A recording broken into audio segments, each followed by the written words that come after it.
Alors les petits amis, votre partenaire ne s'intéresse pas vraiment à la sexualité et c'est pour ça que vous êtes là. Vous vous demandez comment faire pour l'éveiller au sujet et l'intéresser. Parce que faire l'amour, vous, ça vous intéresse. Sinon vous ne seriez pas en train de regarder cette superbe vidéo que j'ai fait sur la chaîne. J'imagine que vous avez déjà essayé vous-même de convaincre cette personne avec des arguments rationnels. Par exemple, mais si c'est naturel, ça fait partie de la vie. Je t'assure, c'est ultra important, j'en ai vraiment besoin dans mon couple. Tu prends pas de plaisir, toi? Le plaisir, c'est important, non? Et j'imagine que tous vos arguments n'ont pas marché et n'ont pas fonctionné. Est-ce que vous vous êtes demandé pourquoi ça n'a pas marché en fait? Votre partenaire a une croyance. Et cette croyance est que faire l'amour ne l'intéresse pas vraiment. Le problème, c'est que votre partenaire a sûrement associé cette croyance-là à son identité. Et c'est là où ça pose problème, pour lui montrer qu'il existe en fait un tout autre monde où faire l'amour est quelque chose d'incroyable, où on prend beaucoup de plaisir et où on a envie de le faire beaucoup, souvent et surtout très différemment. Finalement, c'est un peu comme parler à quelqu'un qui pense que la Terre elle est plate. Brenda, est-ce que c'est vrai ce qu'on m'a dit? Tu serais platiste? Tu penses que la Terre est ronde, ma chérie? Mon amour, je n'ai jamais osé te le dire, mais mes parents étaient platistes et moi aussi je suis platiste du coup. Oui, je crois que la Terre est plate. Mais mon amour, il suffit d'ouvrir Internet ou n'importe quelle ressource pour comprendre que c'est des grosses conneries, tout ça. Comment tu peux croire ça? Et ce phénomène d'avoir la croyance qu'on n'est pas vraiment intéressé par le sexe, il est exacerbé si cette personne a plus de 28 ou 30 ans. Parce qu'à partir de là, les traits de personnalité sont beaucoup plus stables. Donc à ce moment-là, le rapport au sexe qu'on a choisi d'avoir est souvent inclus dans notre identité. Et ce qui va être encore plus compliqué à faire changer ça, c'est qu'il existe un biais qui s'appelle le biais de cognition conservatrice. Alors sous ce nom un petit peu barbare, qu'est-ce que ça veut dire? Ça veut dire qu'une personne va toujours préférer de choisir de voir dans la réalité ce qui va valider sa croyance et pas le reste. Parce que remettre en cause sa croyance, c'est remettre en cause une partie de son identité. Et donc ça nécessiterait de votre partenaire, qui pour le moment ne s'intéresse pas beaucoup aussi, de remettre en cause sa vision du monde au global et aussi sa vision d'elle-même ou de lui-même. Et ça, c'est difficile. À ce moment-là, vous allez me dire « Au secours Aurélie, non, du coup, il ou elle ne changera jamais d'avis. Cette personne ne s'intéressera jamais au sexe avec moi. » J'ai envie de vous dire, ne vous inquiétez pas les amis, vous êtes au bon endroit. Je vais vous livrer dans cette vidéo les astuces pour susciter de l'intérêt chez votre partenaire si vous êtes en couple. Et que cette personne qui pour le moment ne s'intéresse pas du tout au fait de faire l'amour puisse commencer à transformer sa croyance. Mais attendez, avant de continuer, j'ai envie de vous proposer un pacte. Si vous êtes là, c'est que vous avez très envie que la société au global soit plus intéressée par le fait de faire l'amour. Que tout le monde puisse avoir une sexualité épanouissante, prendre beaucoup de plaisir et s'autoriser à jouir. Pour faire ça, on fait quoi? Comment on fait la révolution? C'est exactement comme d'aller voter. Vous pouvez liker, commenter la vidéo et aussi vous abonner à la chaîne. C'est ça qui va tout changer. Faites la révolution avec moi, on fera tous beaucoup plus l'amour et tout le monde sera beaucoup plus calme et apaisé. Merci. En fait, il y a 3 choses qui font que votre partenaire, qui pour le moment ne s'intéresse pas du tout au sexe, va pouvoir changer d'avis et travailler cette croyance, mais comme c'est le cas sur un peu toutes les croyances limitantes qu'on a. Le premier cas, c'est pendant une période de choc. Un gros choc, c'est-à-dire un deuil, une grosse rupture amoureuse, un licenciement. Quelque chose qui fait que les fondations de votre partenaire qui pense que faire l'amour n'est pas vraiment intéressant ou important va être remis en question. Cette personne voit les fondations de son monde et donc les fondations de son identité chamboulées. Et donc sur ce terrain-là, il est possible de réinterroger le rapport à la sexualité. Moi, c'est ce qui m'est arrivé. J'avais 25 ans et j'ai perdu mon père d'un cancer. Le choc a été tellement violent que j'ai passé les 5 années suivantes à tout réinterroger. Mon socle, mon identité, toutes mes croyances se sont effondrées. Et moi qui ne pouvais même pas m'imaginer dans autre chose que hétéro, dans un couple exclusif, j'ai envoyé tout ça balader. Je me suis rendu compte que j'étais pas hétéro, je suis pansexuelle, et je me suis rendu compte que j'avais pas du tout envie d'être exclusive. Alors qu'à la base, ce modèle-là, c'est le modèle avec lequel j'avais grandi. Vous voyez, un choc peut nous permettre de casser ces croyances limitantes qu'on a et de se rapprocher au plus profond de qui on est vraiment. Le deuxième cas où vous allez pouvoir changer la croyance de votre partenaire qui pour le moment n'est pas très intéressé par la sexualité, c'est le cas où cette personne a amorcé déjà une volonté de faire changer ses croyances. C'est le cas par exemple d'une personne qui s'engage dans un processus de coaching ou de thérapie. Cette personne indique qu'elle est prête à remettre en question et à changer les paramètres de sa vie. Peut-être que c'est juste une réorientation professionnelle ou un coach pour perdre beaucoup de poids. Mais dans ce cas-là, on va pouvoir aussi s'insinuer dans le moment où les fondations vont un peu bouger de l'autre personne pour y greffer la sexualité. Et le troisième cas où vous allez pouvoir transformer la croyance de votre partenaire qui pense que faire l'amour n'est pas très intéressant, c'est quoi? C'est de transformer progressivement son expérience, d'aller planter des petites graines. C'est de faire doucement basculer cette personne dans une autre expérience. Parce que rien ne peut plus changer une croyance que l'expérience qu'on vit. Et ça, bien sûr, je vais vous apprendre à le faire dans la suite de la vidéo. Et on va faire ça avec douceur, vraiment visualiser des petites graines. Parce qu'imaginez quelqu'un qui se trouve moche, qui se regarde dans le miroir. Cette personne, c'est pas du jour au lendemain qu'elle va un jour se réveiller en faisant « Je suis magnifique, je suis trop belle » en se regardant dans le miroir. Non. Peut-être que le petit pas de cette personne, ça va être de regarder sa main et de dire « Ma main, aujourd'hui, je trouve qu'elle est juste ok. Ma main, ok, elle est pas moche. » Vous voyez, on est passé de « Je me déteste entièrement, tout mon corps » à « J'ai une partie de mon corps, ma main, qui est juste ok. » Et peut-être qu'au final, je vais finir par me dire mon pouce, finalement, je trouve que oui, la forme de mon pouce c'est beau. Je peux imaginer pourquoi une personne pourrait apprécier mon pouce. Vous voyez le processus de transformation qui est très progressif? On va le faire ensemble, vous inquiétez pas. Et d'ailleurs, on va d'abord commencer par ça. Par le cas où votre partenaire n'est pas très intéressé par la sexualité, que cette personne ne vit pas un choc émotionnel et que cette personne n'a pour le moment pas vraiment la volonté de changer. Comment on plante des graines dans ce cas pour susciter un petit peu d'intérêt? Je vous donne les pistes que j'ai inventées? La première chose à faire pour planter les petites graines, si votre partenaire ne s'intéresse pas vraiment à la sexualité, c'est que vous allez faire un listing de tout ce qui intéresse cette personne. C'est quoi ses passions? C'est quoi ses centres d'intérêt? Et là, on va utiliser ça. L'idée, ça va être de créer des ponts entre ce centre d'intérêt qui est déjà une passion installée et le monde de l'érotisme, pour que la personne commence à s'intéresser à cet univers-là. Et on va chercher à introduire de l'érotisme et pas du sexe. Le sexe, c'est l'acte physique en soi. L'érotisme, c'est quelque chose de beaucoup plus large. On est dans le désir. On est dans tout ce qui va concerner l'excitation. Donc c'est quelque chose de beaucoup plus subtil qui va jouer sur l'imaginaire. Et c'est ça qu'on va utiliser comme cheval de Troie sur votre partenaire. Beaucoup plus qu'une approche frontale avec le sexe qui va juste bloquer l'autre. On va introduire de l'érotisme dans ses passions. Et ça marche très bien. Et surtout, ça peut fonctionner avec presque tout. La cuisine, la lecture, manger si votre partenaire adore aller au restaurant, les massages, les câlins, le féminisme, parler. N'importe quoi peut être transformé en cheval de Troie d'érotisme. Pour que la personne commence à avoir une autre perception et commence aussi à s'intéresser au fait de faire l'amour. Prenons quelques exemples parce que je pense que ce sera beaucoup plus parlant pour vous. Imaginons si votre partenaire, qui n'est pas vraiment intéressé par le fait de faire l'amour, par contre adore cuisiner. On va lui proposer une expérience sensorielle, de venir cuisiner à 4 mains, d'aller malaxer les ingrédients, de sentir en fait comment on peut se connecter à la matière et l'érotisme qui existe dans les aliments. On va prendre pendant qu'on cuisine peut-être un petit peu de chocolat qu'on va se faire goûter du bout du doigt. On va introduire du jeu, on va utiliser ce canal de la cuisine pour introduire de l'érotisme. Et c'est pareil pour manger. Peut-être que votre partenaire qui n'est pas très intéressé par faire l'amour adore manger, adore aller au restaurant pour découvrir des nouvelles saveurs, ou adore aller dans la meilleure boulangerie pour goûter ce petit gâteau-là précis. Eh bien, ce petit gâteau-là précis, on va le goûter à deux, mais on va le goûter à deux les yeux fermés. On va se le partager, on va se le faire goûter. Vous voyez à quel point on peut transformer toute expérience en quelque chose d'érotique. On va susciter chez l'autre personne de l'intérêt et du désir. D'ailleurs, dès que l'espace membre non censuré sera lancé, je vous montrerai un petit peu comment je fais, moi. Comment je cuisine avec de l'érotisme. Comment je mange, justement, avec de l'érotisme. Pour vous aider à plonger dans mon univers, parce que je pense que ça va vous inspirer aussi. Et vous allez me dire, oui, mais moi, il ou elle adore lire. C'est pareil. Pourquoi on ne proposerait pas à notre super partenaire en couple de lire ensemble un même livre? Et vu que c'est vous qui avez fait cette proposition, c'est vous qui allez choisir le livre. Mais pas n'importe quel livre. On va choisir un livre avec quelques petites scènes distillées là, comme petites gouttes, des petites scènes un peu érotiques, des petites scènes qui vont susciter du désir. Ou alors encore, vous allez me dire, oui, mais elle est féministe, elle n'a pas du tout envie de changer d'avis là-dessus. Eh bien, il y a plein d'ouvrages qui expliquent comment, en fait, l'empouvoirment de la femme passe aussi par l'empouvoirment de son corps et l'empouvoirment de sa sexualité. Donc, lui expliquer qu'en fait, grâce à des ouvrages précis, ultra bien écrits, que s'intéresser à son corps, que s'intéresser à sa sexualité, au fait d'avoir le droit de jouir, au fait d'avoir le droit de désirer autant qu'on veut en tant que femme, est un acte de libération et de féminisme. Peut-être que là, d'un coup, ça va piquer sa curiosité.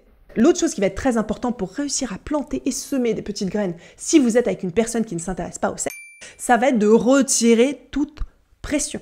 Cette personne va résister sinon. Il y a ce qu'on appelle le biais de réactance. J'en ai déjà parlé sur la chaîne. C'est le phénomène qui fait que plus on va vouloir qu'une personne fasse quelque chose ou s'intéresse à quelque chose, plus la personne en face va réagir et ne va pas du tout avoir envie de s'y intéresser. Donc là, c'est pareil. Zéro pression. Vous n'attendez rien de cette personne, vous n'attendez pas qu'elle change d'avis. Vous semez juste des graines, plein de graines, et vous allez voir lesquelles vont prendre. Mais cette personne doit vraiment être dans un climat de zéro pression. Pas « j'ai envie que tu t'intéresses à ça, fais-moi plaisir, lis ce livre ou fais ça ». Non. C'est des petites touches très subtiles là que vous allez faire. Ensuite, ce qui peut vous aider si vous avez un partenaire qui ne s'intéresse pas du tout au fait de faire l'amour, c'est de faire le listing de ses croyances limitantes et de ses peurs, de ses freins autour de la sexualité, pour pouvoir ensuite commencer à les désamorcer. Par exemple, peut-être que la personne elle est gênée, elle n'est pas bien dans son corps. Donc dans ce cas, au quotidien, on va commencer à valoriser ce corps qui pose problème pour pouvoir accéder à ces espaces de sexualité. On peut aussi mettre en place des rituels de gratitude où chacun va se dire ce qu'on aime chez l'autre. Ou peut-être que votre partenaire, qui n'est pas très intéressé par le fait de faire l'amour, pense que le soir, cette personne, elle n'a pas le temps, qu'elle a déjà eu toute sa journée et que donc elle n'a plus d'énergie pour ça. Et bien dans ce cas, vous allez transformer le moment où vous faites l'amour. Peut-être que ce sera le matin, le midi.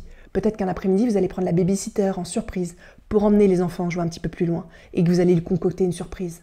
Changez le cadre et travaillez la croyance. Si la personne pense que faire l'amour le soir, c'est quelque chose qui fatigue, n'allez pas vous cogner là. Transformez plutôt le cadre. Ensuite, d'autres graines que vous allez pouvoir planter, c'est quoi? C'est d'associer les à des souvenirs qui sont positifs. Et ça aussi, ça peut tout changer. Parce que si faire l'amour n'intéresse pas votre partenaire avec qui vous êtes en couple, c'est peut-être que cette personne a eu des mauvaises expériences dans le passé. Ou alors parce que cette personne a des représentations négatives qui sont fortes. Par exemple, des représentations familiales négatives autour de la sexualité. Ou des représentations religieuses. Donc en fait, à ce moment-là, la sphère érotique, elle est associée à des choses négatives. Ce qu'on va faire, c'est qu'on va l'associer maintenant à des choses qui sont positives. Comment on fait ça? On va prendre des souvenirs positifs qu'a cette personne. Imaginons une odeur. Cette personne adore les vacances dans le sud de la France. Et dans le sud de la France, il y a des champs de lavande. Donc cette personne a une sensibilité à l'odeur de lavande. Eh bien, on va aller acheter des huiles essentielles de lavande. Et avant de faire l'amour, on va mettre ces petites gouttes, ou de partager des moments d'intimité, ces petites gouttes de lavande sur les draps, pour rappeler ce souvenir positif qu'a la personne associé à l'odeur de lavande. Peut-être que cette personne, elle a une playlist préférée. Elle a un groupe qu'elle adore de musique, qui lui rappelle son adolescence, qui lui rappelle des moments de joie et de liberté. Et bien cette playlist, Coco, on va la lancer et on va tout de suite la greffer à nos moments d'intimité. Vous voyez, tout ça, c'est des chevals de Troie qui sont ultra intéressants à utiliser et qui vont juste dans le sens de la bienveillance qu'on a à son partenaire, parce que là, on met zéro pression et on ne force rien. Juste on plante et on voit ce qui pousse. L'autre chose qui va être très important pour planter des petites graines et aider votre partenaire qui n'est pas intéressé par la sexualité à changer d'avis, c'est d'aller décupler en premier les sensations que cette personne elle a lors des moments d'intimité. C'est-à-dire d'aller travailler l'érotisme du corps et pas forcément le spectre de l'acte physique en soi. On va faire beaucoup de massages, beaucoup de caresses, que la personne se rende compte de « Non mais attends, en fait, ma peau, j'ai beaucoup de sensations sur la peau, j'aime bien quand il me masse là. Oh, en fait, il attend rien de moi, juste il a envie de me masser. Non, en fait, je suis d'accord de me déshabiller un peu plus parce que finalement, c'est quand même vachement agréable. Voyez comment on réveille les sens? Ou peut-être je vais te faire goûter, regarde, on va jouer avec une fontaine de chocolat et des fraises. Finalement, c'est pas si mal de mettre de l'érotisme. Je commence à piquer la curiosité de ma partenaire, qui pour le moment n'était pas très intéressée par le fait de faire l'amour. Mais là, on est dans l'érotisme, c'est beaucoup plus large. Et on va aller encore plus loin là-dedans. Et si vous faites l'amour, on va augmenter les sensations que cette personne a. On va sortir du cadre qui peut-être pour le moment ne lui convient pas très bien. On va aller explorer des nouveaux plaisirs du corps en prenant tout son temps. Et ça, vous avez tous les éléments pour savoir comment donner beaucoup de plaisir à cette personne, que ce soit un homme ou une femme, sur la chaîne. À faire monter en température, à aller lentement, à faire monter son corps, à faire du edging, à rendre toutes ces terminaisons nerveuses très sensibles. Et même à lui donner beaucoup plus de plaisir. Parce que si cette personne a beaucoup plus de plaisir quand vous faites l'amour, cette personne deviendra au fur et à mesure beaucoup plus intéressée par le sujet. Si faire l'amour, c'est une expérience que juste moyen, finalement, je préfère regarder Netflix, ben on va pas beaucoup s'y intéresser. Si par contre, faire l'amour, c'est une expérience incroyable, transcendantale, qu'on adore, et ben Netflix, on en a plus rien à faire. Moi, j'ai pas Netflix, vous vous en doutez. Ensuite, une autre petite graine que je peux semer, si je suis avec une personne qui n'est pas très intéressée par l'érotisme et faire l'amour, qu'est-ce que c'est? C'est d'aller aider cette personne à se connecter à son corps, à aller explorer son corps avec moi. Par exemple, je peux lui proposer d'aller faire du sport ensemble, de se mettre au yoga ensemble, de faire des étirements ensemble. En fait, de se mettre vraiment incarné dans son corps et de le faire ensemble, à deux. Donc, on recrée aussi de l'intimité physique par le lien. Et ça peut changer. Créer une petite graine qui fait qu'ensuite la personne va basculer. Je vous propose aussi d'intégrer de la sensualité et de l'érotisme dans votre quotidien d'une façon beaucoup plus globale, même dans votre intérieur. Vous pouvez avoir des bougies, des choses qui permettent à la personne d'être dans un environnement où son désir va pouvoir exister. Vous voyez les très beaux hôtels, les scènes de spa, tout ça, ça incite à faire l'amour, beaucoup plus qu'un petit appartement en bazar où il y a des photos d'enfants partout et des jouets partout. Vous voyez ce que je veux dire? On crée un cadre où ce désir il peut exister. Et ça, on peut même le faire dans 10 mètres carrés. Moi, je le crée même dans une tente, je le crée même sur un chantier si je fais l'amour sur un chantier. Donc, quel que soit l'endroit, ça, on peut le créer. Vous avez une vidéo sur la chaîne qui peut vous aider, sur comment pimenter sa chambre à moins de 10 €. La deuxième situation qu'on a évoquée, vous vous rappelez, c'est le cas où la personne, elle s'intéresse à commencer à changer ses croyances. Et là, votre travail, ça va être d'y glisser le fait de faire l'amour. Peut-être que cette personne est en train de réinterroger ses croyances professionnelles, ou ses croyances sur ses hobbies, ou ses croyances sur son corps. Et hop, je te glisse ça en plus puisque tu es déjà en train de toucher à tes fondations volontairement. Comment on fait ça? On va dans ce cas vraiment être dans une posture d'écoute active, où la personne va pouvoir partager ses peurs qu'elle a sur ce moment de transition dans la vie qu'elle choisit de réinterroger. On va l'inciter aussi à partager ses doutes, ses peurs sur la sexualité, sans la juger cette personne et sans lui proposer une solution. Juste que cette personne, elle sente qu'elle puisse partager ses doutes et ses peurs là-dessus. Mais aussi tout simplement formuler les croyances qu'elle a pour le moment. Par exemple en couple, peut-être que c'est permettre à cette personne de dire « Écoute, en fait, moi je ressens pas vraiment de désir en général, j'avoue ». Ensuite, cette personne qui commence déjà à réinterroger ses croyances et qui pour le moment pense encore que faire l'amour ne l'intéresse pas, vous allez lui proposer des ressources qui peuvent l'aider à remettre en question et à voir les choses différemment. Il y a plein de livres pour ça. Et le livre, vous allez le choisir en fonction de votre partenaire. Par exemple, si c'est une femme et qu'elle est un peu spirituelle, peut-être que le livre Éveil de la femme à la sexualité tantrique correspondra. Peut-être que c'est un ouvrage sur le fait de jouir. Peut-être que c'est lui partager quelques vidéos de la chaîne là. Et ensuite, ensemble, vous pouvez vous fixer des mini-objectifs pour avancer pas à pas, ensemble, à changer la façon dont vous faites l'amour et vous intégrer l'érotisme dans votre couple. Et là, c'est vraiment important d'avoir des tout petits pas, des micro-objectifs pour pas braquer la personne. Ce qui est fondamental, surtout au début, c'est d'avoir des réussites. C'est de réussir. On se met des tout petits objectifs qu'on sait qu'on va atteindre. Et plus on réussit, plus on a envie de réussir, plus on a envie d'en faire. Imaginons peut-être que vous allez dire, dans les 3 prochaines semaines, on va se faire un massage par semaine, tous les 2. Ça, c'est peut-être quelque chose qui est atteignable. Ou alors, on va prendre un bain ensemble par semaine, où on va se connecter et se laver mutuellement, sans aucune attente de quoi que ce soit d'autre. Ensuite, cette personne qui est dans un processus de changement, peut-être qu'elle est déjà en train de travailler ses croyances, que ce soit avec un thérapeute ou que ce soit avec un coaching. Mais vous pouvez aussi, en plus de ça, lui donner 2 outils à utiliser que je vous mets gratuitement à télécharger. Il y a un outil de journaling, donc où la personne elle va pouvoir juste écrire tous les jours ce qu'elle a sur ses croyances. Et il y a aussi un outil de déconstruction des croyances que je vous ai mis. Vous pouvez l'utiliser. Ensuite, votre partenaire, pour qui pour le moment faire l'amour n'est pas quelque chose de très intéressant, vous allez mettre du jeu dans l'expérience que vous vivez. Ça va être des moments où il n'y a plus de pression. On est en train juste d'être dans la complicité, de partager un moment où c'est pas sérieux, on n'est pas en train de se mettre la tête. Surtout si la sphère intime est devenue un sujet un peu tabou et compliqué chez vous. Là, c'est plus de sérieux. On rigole, on se chatouille, on se titille, on est vraiment dans du jeu. Ça va vraiment aider la personne à dédramatiser toute cette sphère érotique et à pouvoir y trouver de l'intérêt aussi. Ensuite, vous allez soutenir votre partenaire et l'inciter à aller dans l'auto-exploration. Alors bien sûr, l'auto-exploration du plaisir, c'est-à-dire la masturbation, mais aussi l'auto-exploration du corps, plus globalement, ou de l'esprit, ou de sa spiritualité. Ça peut être l'inciter à méditer, l'inciter à faire une retraite de yoga, l'inciter à se mettre au sport, l'inciter à aller se faire masser dans un spa, l'inciter à lire ou écouter des ouvrages de spiritualité ou de développement personnel. Bref, des choses qui vont l'aider dans ce travail de déconstruction et de reconstruction de croyances, auquel vous vous rappelez, on est en train de glisser le fait de faire l'amour dedans. Vous pouvez aussi aller plus loin et l'aider vraiment ensemble à déconstruire ses croyances que cette personne autour de la sexualité, en parlant ensemble, que ce soit un sujet de discussion qui soit plus tabou. Vous pouvez voir la vidéo sur Parler de sexe sur la chaîne qui va vous aider là. Et ensuite, cette personne elle va vraiment avoir besoin de votre soutien, d'avoir des paroles valorisantes, que vous soyez là avec cette personne pour célébrer les petites victoires de transformation de croyances. Ces petits pas là, ils méritent d'être célébrés. Et le 3e cas où une personne peut transformer sa croyance, si à la base elle pense qu'elle n'est pas très intéressée par la sexualité, c'est quoi? On l'a vu, c'est les moments de choc, de gros chocs de vie, de grosses remises en question. Comment vous allez faire là? Bien sûr, vous allez accompagner à être un soutien pour votre partenaire qui vit cette épreuve-là. Mais vous allez aller plus loin que ça. Vous allez aider cette personne, soit en lui faisant lire des choses, soit en lui en faisant écouter des choses, à comprendre que la pulsion de vie que cette personne elle va ressentir à l'intérieur d'elle, c'est la même énergie que l'énergie sexuelle. L'énergie de vie et l'énergie sexuelle sont en fait une seule et même énergie. Ça, c'est très important de le comprendre. Parce que notamment au moment d'un deuil, on a souvent une pulsion de vie qui monte en nous. Parce que nous, on est restés vivants. Et cette pulsion de vie, elle s'accompagne souvent d'une pulsion de libido. Et les personnes ne comprennent pas pourquoi. Pourquoi est-ce que d'un coup, j'ai un désir sexuel alors que je suis en deuil? C'est tout simplement parce que l'énergie de vie en nous monte en même temps que l'énergie sexuelle, puisqu'elles ne sont qu'une seule et même énergie. Donc aider la personne à comprendre ça et intégrer ça, quand elle sent cette énergie de vie qui revient de ce moment de transition, ça va être ultra important pour dire ok, en fait ce que je sens, c'est la vie à l'intérieur de moi. Mais en fait c'est lié aussi au désir que j'ai le droit d'avoir. C'est très important. Et là c'est peut-être amener la personne à avoir une vision plus spirituelle, plus tantrique de la sexualité. Parce que ça va peut-être plus lui parler, vu la période qu'elle est en train de traverser. Ensuite la personne elle va sûrement à un moment partir en quête d'elle-même.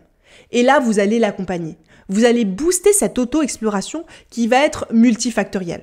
C'est-à-dire que vous allez l'accompagner en lui proposant des pistes, des idées, mais aussi en lui laissant et en lui aménageant de l'espace physique et mental. Si vous avez des enfants, en proposant de vous occuper des enfants pour que cette personne ait du temps d'exploration pour se retrouver, pour refaire ce travail de reconstruction de socle, d'identité, qui va être important. Vous pouvez aussi proposer à cette personne de vivre de nouvelles expériences sensorielles, qui vont s'intégrer dans cette nouvelle réalité qu'elle est en train de construire. Des expériences sensorielles. Par exemple, au niveau du goût, peut-être qu'on va aller ensemble faire des dégustations de vin. Peut-être au niveau des odeurs, on va aller en forêt, on va aller chez un parfumeur. Au niveau de la peau, on va aller se faire masser, on va aller faire un hammam, on va aller faire un spa. Et je veux aussi aider cette personne qui est en période de choc et qui pensait que la sexualité n'intéressait pas, à booster son bien-être physique et mental. Parce que ça va être important, ça. On a besoin de ce terrain fertile pour exister. C'est beaucoup plus simple quand on est bien dans sa tête, bien dans son corps, de ressentir du désir. Et dans la même lignée, vous allez accompagner cette personne à être plus incarnée dans son corps, peut-être en l'aidant à se mettre au sport, peut-être par d'autres pratiques. Mais pour ressentir du désir, c'est important d'être là, dedans, dans mon corps. Si je flotte au-dessus et j'ai l'impression que d'être un pur esprit, eh bien je vais pas ressentir ce désir, cette pulsion de vie qui émane de moi. Ensuite, peut-être que vous pouvez proposer à votre partenaire d'introduire un rituel de gratitude, où vous allez tous les deux vous dire toutes les petites choses de la vie pour lesquelles vous avez de la gratitude. Encore une fois, là, l'idée, c'est de se connecter à son énergie de vie, qui est la même que son énergie sexuelle. J'ai beaucoup de gratitude, en fait. Et plus j'ai de la gratitude, plus quelque part, je vais avoir envie de faire l'amour, de me rendre compte que j'ai de la chance. Et tous les petits tracas du quotidien, ils vont arrêter de masquer ma libido. Parce que ma libido, elle est toujours en dessous.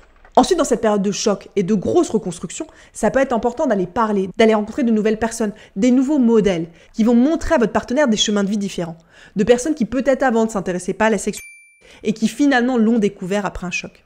Vous avez quelques exemples dans le podcast Hot Stories. Alors pas tout, écoutez avant de partager, mais là-dedans, il y a pas mal d'exemples. Ensuite, le dernier point qui est ultra important. Dans le cas où on a un partenaire qui ne s'intéresse pas au sexe, qu'est-ce que c'est? Et qu'on a envie d'accompagner cette personne à changer cette croyance. C'est d'aller limiter tous les facteurs qui vont favoriser le désintérêt sexuel. Il y a des choses qui font qu'on est moins intéressé par le sexe. Donc déjà, ça, vous allez le tacler, quelle que soit la situation de votre partenaire, qu'on soit là pour planter des petites graines ou que la personne, elle soit en choc. Qu'est-ce qui peut créer et nourrir le désintérêt de la sphère intime? En premier, il peut y avoir des raisons médicales. Donc peut-être que votre partenaire devrait faire une consultation médicale. Peut-être qu'il y a juste un déséquilibre hormonal. Peut-être que la personne, elle prend la pilule et que la pilule, elle tue sa libido. Et que du coup, poser un stérilet serait une meilleure idée. Vous savez que le stérilet en cuivre, moi, c'est une de mes contraceptions préférées. Parce qu'il n'y a pas d'hormones et donc on va moins perturber le corps. Et la libido. Et faire l'amour, c'est tellement important que pour moi, j'ai pas envie de perturber ce paramètre-là. Mais seul un médecin sera en mesure de prescrire ce qui est bon pour votre compagne. C'est pas mon avis à moi qui compte là. D'accord? Ensuite, ce qui va favoriser le désintérêt sexuel, c'est quand on a des mauvaises habitudes de vie. Si on mange mal, beaucoup de sucre, si on se sent mal dans son corps, si on est très fatigué. Tout ça, ça aide pas. Pareil pour le stress. Donc vous allez pouvoir agir sur tous ces paramètres-là. Comment vous pouvez aider l'autre à être moins stressé? Comment vous pouvez peut-être accompagner votre partenaire à mieux dormir? Tout ça, c'est des pistes aussi. Peut-être qu'en fait, votre partenaire est en dépression ou souffre de troubles de l'anxiété. Dans ce cas, l'inciter à avoir un suivi psy est une super idée. Ou peut-être que le désintérêt sexuel, quelque part, il cache un problème dans votre couple. Et dans ce cas, faire une thérapie de couple serait peut-être envisageable. Et le dernier élément qui est peut-être à l'œuvre chez votre partenaire, c'est dans le cas d'un mauvais positionnement sur l'attraction sexuelle. Notamment parce qu'on a des croyances là-dessus. Peut-être que cette personne est attirée par d'autres choses. Peut-être que cette personne n'est en fait pas hétéro. C'est possible aussi. Voilà, maintenant vous savez vraiment quoi faire si votre partenaire à la base n'est pas intéressé par le sexe. Vous avez toutes les pistes pour accompagner avec bienveillance un changement de croyance. Et aider cette personne à se rendre compte à quel point la sexualité c'est quelque chose d'incroyable et merveilleux. Moi j'adore la phrase qui dit que l'érotisme c'est une forme de connaissance de soi. Ça résume bien le cadeau qu'on peut se faire aussi à soi-même, au-delà de travailler la connexion contre quelqu'un d'autre et de travailler son couple. Et je voulais aussi vous inciter, vous qui regardez cette vidéo, à avoir de la bienveillance avec vous-même si c'est votre cas. Si vous êtes en couple avec une personne qui ne s'intéresse pas vraiment au fait de faire l'amour et que pourtant vous adorez ça, ayez beaucoup d'empathie et de bienveillance avec vous-même. La situation que vous vivez, elle n'est pas facile. Moi, je l'ai vécue. Donc, vous ne remettez pas en cause personnellement. C'est pas vous forcément qui faites que l'autre personne, elle n'a pas de désir. D'accord? Souvent, c'est lié à l'autre personne, elle-même, son rapport avec son corps, son rapport à la sexualité, son rapport avec sa famille. D'accord? Prenez soin de vous, c'est ultra important. Vous êtes une personne désirée, désirable.